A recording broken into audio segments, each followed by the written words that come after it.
Who was the first person to receive the FIFA peace prize?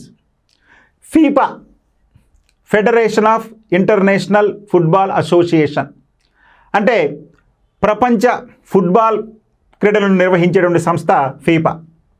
ఈ FIFA ఇటీవల కాలంలో ఒక శాంతి బహుమతిని ప్రకటించడం జరిగింది.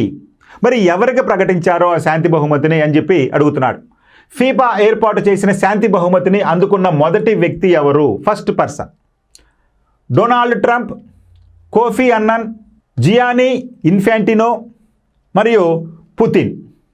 వీరిలో ఈ ఫీఫా ఏర్పాటు చేసినటువంటి శాంతి బహుమతిని అందుకున్న మొదటి వ్యక్తి, అంటే మొదటిసారిగా ఎవరికి ఇవ్వటం జరిగింది?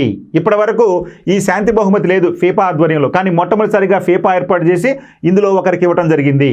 మరి వారిలో Donald Trump, Kofi Annan, Gianni Infantino మరియు పుతిన్ ఉన్నారు.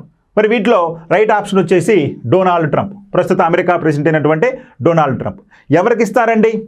ప్రపంచవ్యాప్తంగా రాజకీయంగా, ఆర్థికంగా శాంతిని నెలకొల్పేందుకు తీసుకున్నటువంటి చర్యలకు గాను ఆ యొక్క అవార్డు, శాంతి బహుమతిని డొనాల్డ్ ట్రంప్కి ఇవ్వడం జరిగింది. ఇటీవల కాలంలో డొనాల్డ్ ట్రంప్ ప్రమేయంతో కొన్ని ప్రపంచ యుద్ధాలను ఆపడం జరిగింది.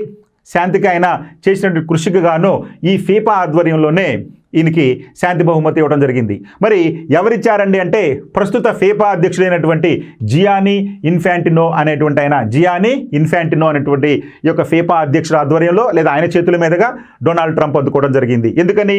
ఈ ఫీఫా ఆధ్వర్యంలోనే 2026లో జూన్ నుండి ప్రపంచ ఫుట్బాల్ పోటీలు ప్రారంభమవుతున్నాయి.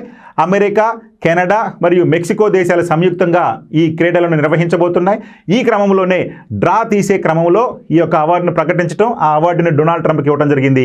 ఎవరిచ్చారయ్యా అంటే ప్రస్తుత ఫీఫా అధ్యక్షుడైనటువంటి జియానీ ఇన్ఫాంటినో ఇవ్వడం జరిగింది. సో కాబట్టి ఇక్కడ ఇచ్చినటువంటి option right option Donald Trump.